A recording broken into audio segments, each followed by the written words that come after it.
livro Missionários da Luz, psicografado por Chico Xavier, trazido a nós pelo Espírito André Luiz. Capítulo 3, parte 1. Tem um subtítulo aqui, Desenvolvimento Mediúnico. Isso aqui não é um estudo para ninguém desenvolver mediunidade. Isso aí se desenvolve normalmente em centros espíritas, onde se estuda a doutrina de Allan Kardec, né? E precisamos ter muito cuidado com isso, porque muita gente acha que, de repente, eu quero ser médium, quero receber espírito.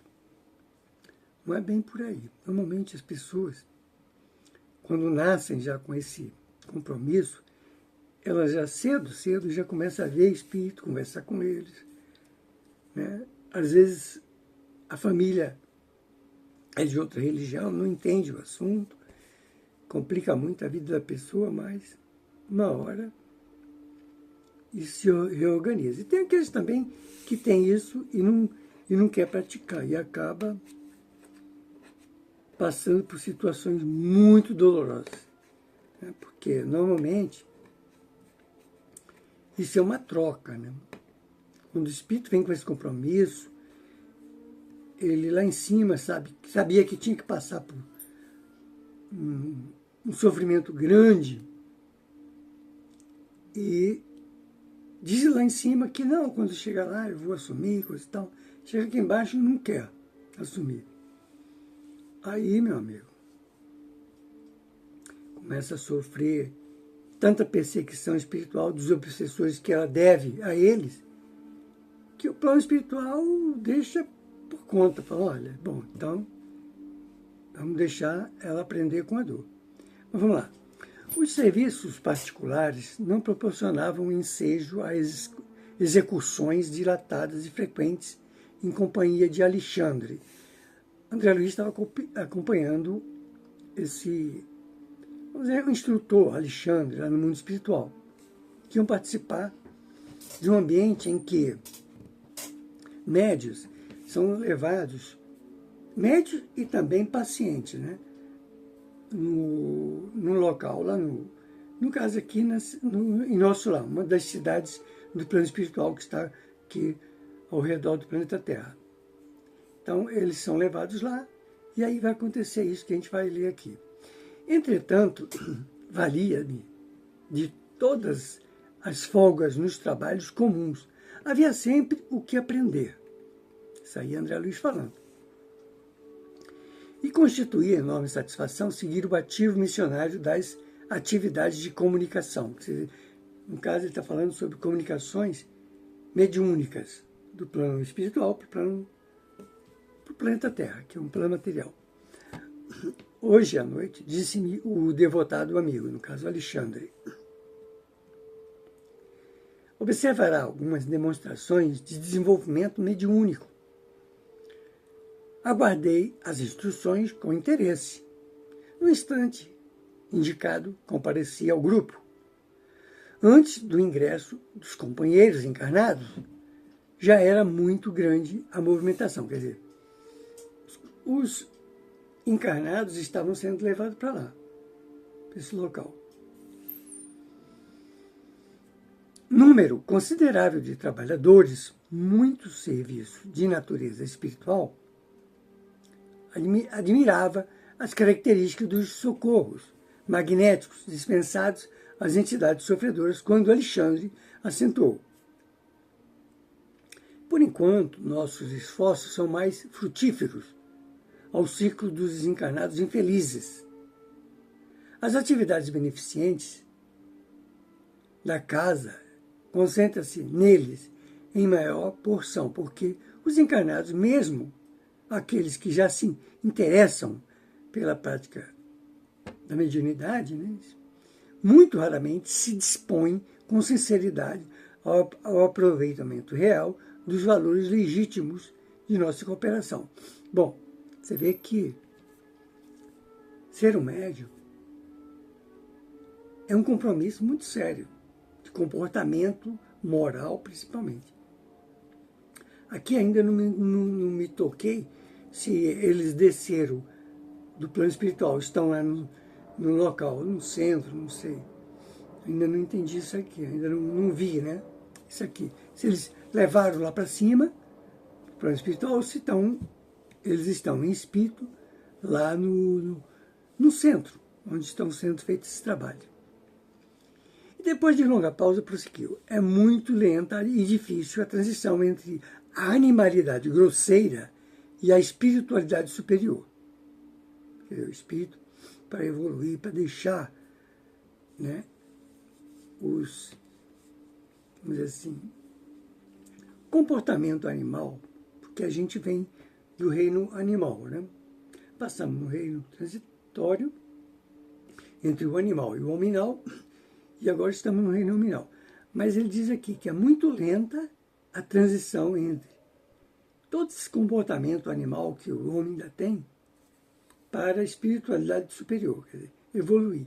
Nesse sentido, há sempre entre os homens um oceano de palavras e algumas gotas de ação. É muita proposta de vou, e, na verdade, a parte animal do homem ainda prende muito ele. Nesse instante, os primeiros amigos do plano carnal deram entrada no recinto. Então, por aqui, está dando para entender que eles realmente estão lá no mundo espiritual, em nosso lar.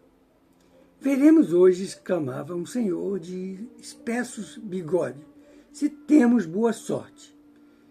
Não tenho vindo com assiduidade às experiências, comentou um rapaz, porque vivo desanimado. Há quanto tempo mantenho o lápis na mão sem resultado algum? Isso aí, no caso, é um pretendente a psicógrafo, né? É pena, respondia outro senhor. A dificuldade desencoraja de fato. Parece-me que nada merecemos no setor do estímulo por parte dos benfeitores invisíveis, acrescentava uma senhora de boa idade. Há quantos meses procuro em vão desenvolver-me? Em certos momentos sinto vibrações espirituais, intensas, junto de mim. Contudo, não passo das manifestações iniciais. Aparece e continuou interessante e pitoresco. Quer dizer, tinham pessoas ali que queriam desenvolver a mediunidade de psicografia. Decorrido alguns minutos, pelo que eu entendi, agora aqui, André Luiz, com o Alexandre e outros companheiros do mundo espiritual, desceram para esse local, onde deve ser um centro espírita, onde as pessoas estão procurando praticar a comunicação com o mundo espiritual. Então, decorrido alguns minutos, com a presença de outros pequenos grupos de experimentadores que chegavam solícitos, foi iniciada a sessão de desenvolvimento. Veja, os encarnados ali não têm a mediunidade da visão espiritual, a clarividência. Então, eles não estão enxergando André Luiz, né, Alexandre e os outros espíritos, mas os espíritos estão enxergando eles. O diretor proferiu tocante prece. Claro que no meio desses pode ter alguém com clarividência. Isso aí não está ainda explícito aqui.